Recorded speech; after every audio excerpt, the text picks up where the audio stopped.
Takže čau lidi, já vás zdravím u našeho nového videa. A vlastně úplně prvního videa, zatímco jsem já točil jenom shorty, edity, tak teď tady máte updateové video. Já už jsem tenhle update zkoušel, ale budu upřímnej. Já vám ho tím provedu a pak si ho zhodnotíme. Takže, čím bych jako chtěl začít, tak se koukneme vpravo tady na updates. Baby update, takže to bude nějaký miminkovský update. Nový miminkovský nějaká hračka asi pro ty batolata. 10 nových miminkovských hračkových propů. Tak to je zajímavé, na to se určitě koukneme, protože já propy mám velice rád. A nějaký wow, takže my budeme mít nové free soundy, jo. Jo, že jsem tak udivený, jo, takže 3 nový tance, emoty a nový emoce, co nevím, jak se to pak koukám. Ale to, event, 24. října. Jo, tohle je můj skin. Chodím jako retard, já vím. Kdo ještě neví, jsem Dangles Army, takže... A hned, co mě zaujalo, je tady k tohle. Za 5 dní, 13 hodin a 14 minut začne prostě tady Halloween, jasný. Jo, a teďka se asi ptáte, já jsem počítačový hráč, že? No, tak já hraju i na mobilu, kdyby něco. No, Halloween nás teď asi nezajímá, protože teď jdeme na propy, protože propy jsou prostě základ života, teda co? No, takže, jako první si tady dáme... takže máme 2 propy za VIP, což já nemám VIP bohužel, já mám jenom Premium Horse a Barveng Out. To bylo trochu flex, ale to je jedno. Tady máme nový koberček. Tenhle koberček si pamatuju, jakože, hej, konečně nemám nějaký autičko, jakože, to by bylo dobrý. Nebo možná tam bude nějaký, já vím, že není, jo, takže už jsem to zkoumal, ale kdyby bylo, tak je to dobrý. A tady ještě nějaký růžový, škoda, že se ty koberečky nedají měnit barvu. Taková škoda. Tady to jsou ty roury, takové ty roury, jasný, já vím, co to je tady. To jsou tyhle pro mimina. Tohle je nějaká kravina, to je chrastítko a tohle je... Nebo se pak dostaneme, to je totiž nový auto, nebo spíš auto, to je prostě nový... Není to vehicle, ale prostě se tomu dostaneme, jo, pro děti.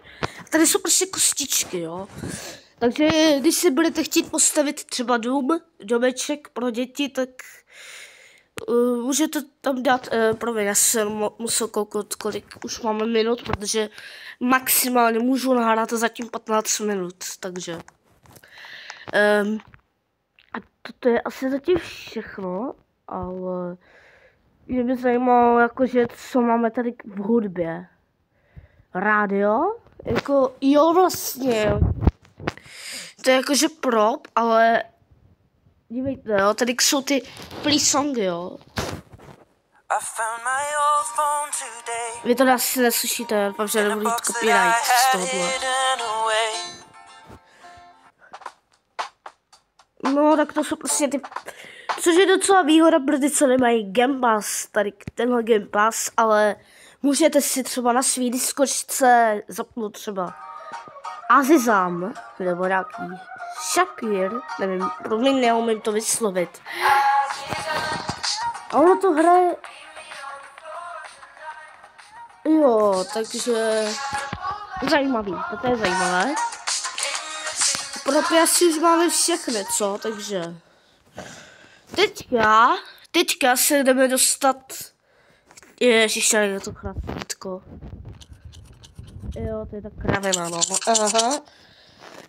Napište mi do komentáře, jestli jste si s tím chrastítkem vůbec kdy hráli.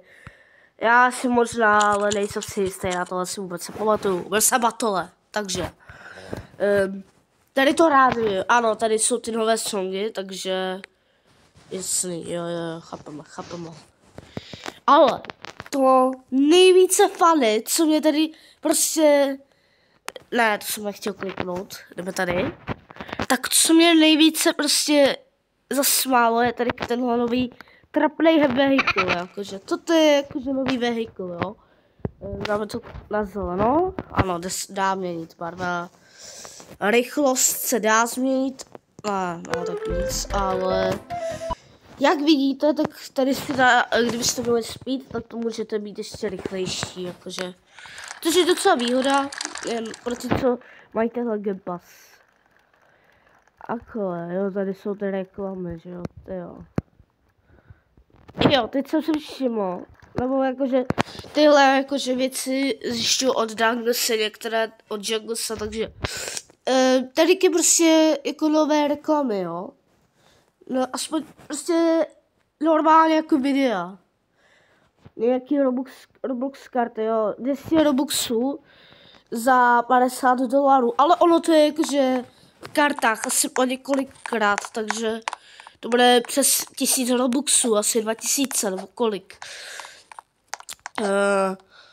A teďka se dostáváme k emotům. Takže máme tady 3 asi nové emoty, nevím, jestli tady nemáme nějaký ještě.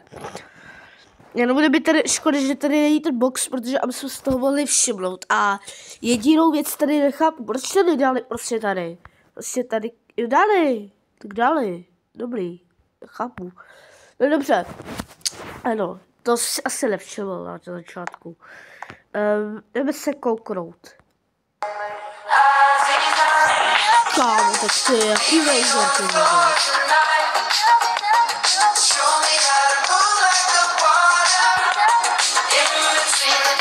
Dobrý, stačí. A teďka si zkusíme tady tenhle.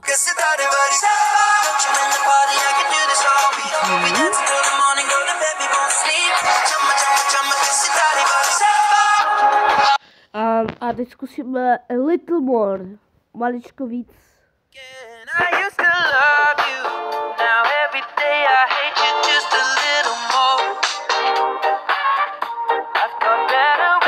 OK. Hele lidi, kdybyste se mnou chtěli být někteří ve videu, tak chodím hlavně na Dangle server, jo? Chodím na Dangle server, takže na Hit server moc nechodím. Jenom když bude raid, ale to radši nebudu říkat tady YouTube. A tohle je asi všechno z tohohle updateu, ale vlastně není, protože tady máme něco halloweenského, jasný. A tady máme ten event, tady jsou nějaké dýně, které očividně není to textura, kterou bys mohl projít, to je prostě, jo, tohle se už dá projít, ale třeba tou dýní se nedá projít, jo, nebo dá? Nedá, na ní stojíš. No to je jedno, to je nepodstatná věc, sice, a tady prostě je nějaká čára. Tady máš prostě nějakou bariéru.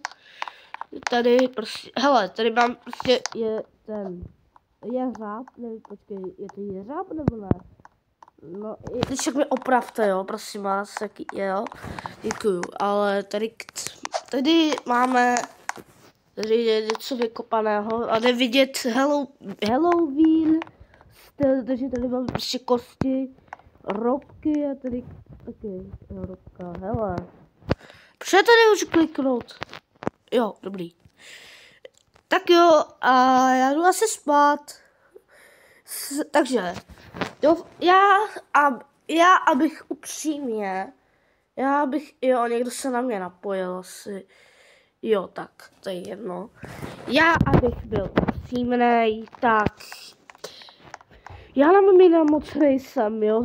Jako nikdy hraju roleplay, ale já nehraju roleplay, jakože na děcka, na rodinu nehraju roleplay. Takže nic pro mě. Ale já se těším na tady tohle. Jasný? Na tohle se těším. Na toto. Protože to bude banger. A čekejte, že budu na serveru v 7 nebo v 8. Jestli to bude v pátek, tak ano. Takže máte se na co těšit. No, ale je mi docela líto, že k tomuhle updateu nepřidali nějaký miminkovský barák. No. Takže tohle je asi pro všechno. To už je asi konec. A jdeme si zhodnotit, takže vezmeme si tady